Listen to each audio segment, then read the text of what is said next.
ফুলকপি ডাঁটা ফেলে না দিয়ে খুব কম তেল মশলা ব্যবহার করে এই রকম একটা পাঁচমিশালি চচ্চড়ি আমরা খুব সহজেই বানিয়ে নিতে পারি, যেটা গরম ভাতের সাথে খেতে কিন্তু লাগে দারুণ।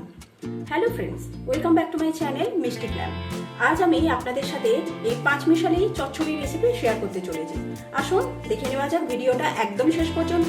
ভিডিও ভালো লাগলে লাইক, শেয়ার আর কমেন্ট করতে ভুলবেন না। আর আমার চ্যানেলটি সাবস্ক্রাইব করে না থাকলে চটপট আমার চ্যানেলটি সাবস্ক্রাইব করে আমার পাশে থাকবেন। আসুন দেখে নেওয়া যাক আমার আজকের রেসিপি ফুলকপি ডাঁটা দিয়ে পাঁচমিশালি চচ্চড়ি। ফুলকপি রান্না করার পর ফুলকপির এই ডাঁটা অংশটা আমরা অনেকেই ফেলি। আজ আমি এই ফুলকপির ডাঁটা দিয়ে একটা রেসিপি আপনাদের সাথে শেয়ার করব। ফুলকপি ডাঁটার ভেতরের দিকে এই অংশটা কিন্তু একটু কচি থাকে, এই অংশগুলোকে নিয়েই আজ আমি এই রেসিপিটা তৈরি করব। আগে থেকে এগুলোকে কেটে নিচ্ছি। এই বাইরের দিকে যে শক্তটা থাকে এইটাকে আমি ব্যবহার করব না।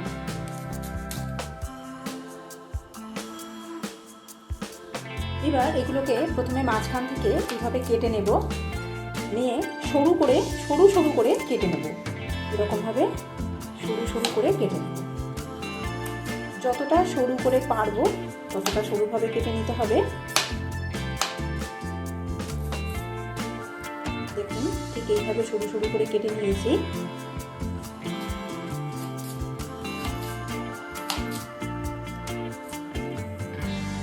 এইভাবে এগুলোকে রেডি করে নিচ্ছি। সমস্ত ডাঁটাগুলো এইভাবে কেটে নেওয়া হয়ে গেছে। এখানে আমি দুটো ফুলকপির ভেতরের কচি অংশটাকে ব্যবহার করেছি। ডাঁটাগুলোকে সরু করে কাটার পর খুব ভালোভাবে ধুয়ে নিয়েছি। এখানে আমি কিছুটা পরিমাণ থোড় নিয়েছি। থোড়টাকেও এরকম সরু করে কেটে নেওয়া আছে। থোড়ে প্রথমে সামান্য পরিমাণ একটু নুন অ্যাড করে দিচ্ছি। এবার হাতের সাহায্যে খুব ভালোভাবে এভাবে কষলে নেব।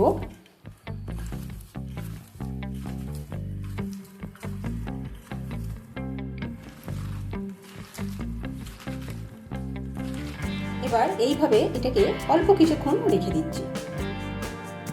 এই রান্নাটার জন্য আর যে উপকরণগুলো নিয়েছি সেগুলো দেখিয়ে নিয়েছি কিছু লম্বা করে কেটে রাখা আলু, কিছু চৌকো করে এইভাবে কেটে রাখা বেগুন, আর এরকম ছোট করে কেটে রাখা বেশ কিছু পরিমাণ শিম। এবার রান্নাটা করার জন্য আমি কড়ার মধ্যে দিচ্ছি সর্ষের তেল।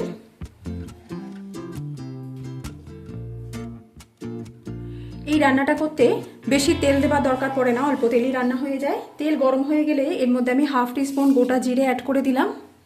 এবার সামান্য পরিমাণ কালো জিরে অ্যাড করে দিলাম। এবার দুটো গোটা শুকনো লঙ্কা দিয়ে দিচ্ছি। ফোড়নগুলো খানিকক্ষণ একটু নাড়াচাড়া করে নেব।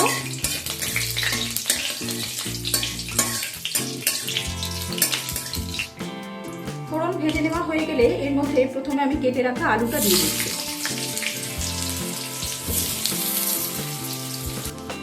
আলুটা অল্প একটুখানি নাড়াচাড়া করে নেব।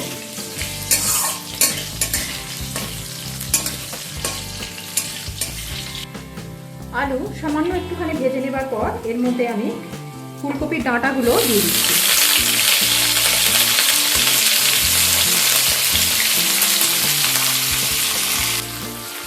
এবার এগুলোকেও অল্প করে একটু ভেজে নেব।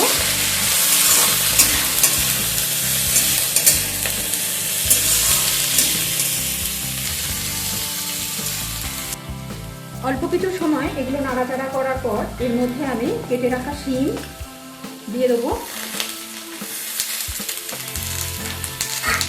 আর সেই সাথে বেগুনগুলো অ্যাড করে দেব।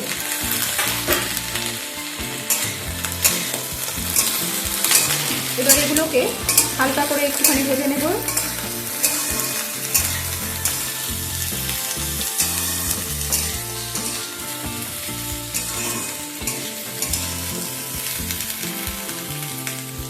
এগুলো ভাজতে এগুলোর মধ্যে আমি পরিমাণ মতো নুন দিয়ে দিচ্ছি।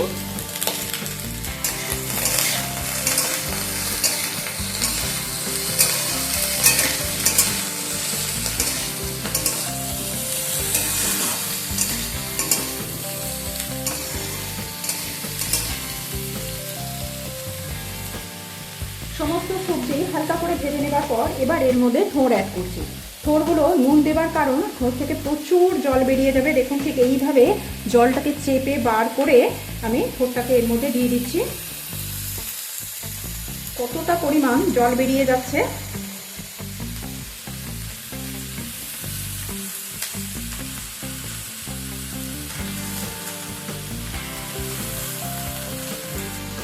থোড়টা দেবার পর এর মধ্যে একটা ছোট সাইজের টমেটো আমি অ্যাড করে দিলাম।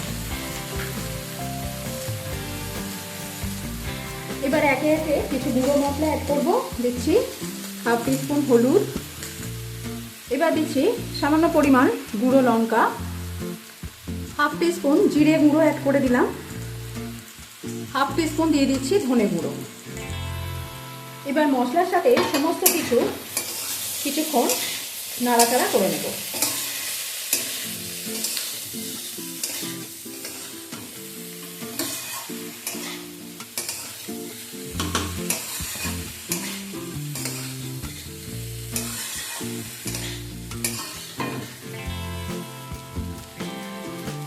তিন থেকে 4 মিনিট সময় নিয়ে লো টু মিডিয়াম ফ্লেমে সমস্ত কিছু একসাথে নাড়াচাড়া করার পর এবার এর মধ্যে আমি জল অ্যাড করে দিচ্ছি।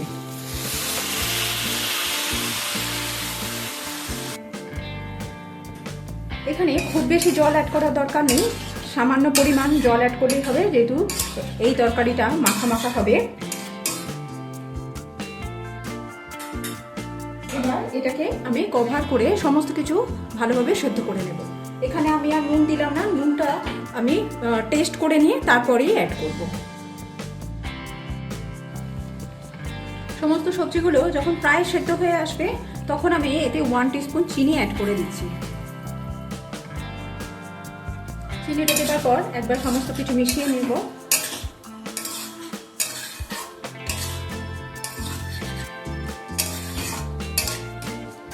এবার আবারও এটাকে কভার করে দিয়ে পুরোপুরি সবজিগুলোকে সেদ্ধ করে নেব। আরও কিছুক্ষণ চাপা দিয়ে রান্না করার পর তরকারিটা যখন ঠিক এরকম মাখা মাখা হয়ে যাবে তখন আমি গ্যাসের ফ্লেমটাকে অফ করে দিচ্ছি। ফুলকপি ডাঁটা দিয়ে পাঁচমিশালি চচ্চড়ি গরম গরম ভাতের সাথে খাবার জন্য একদম রেডি।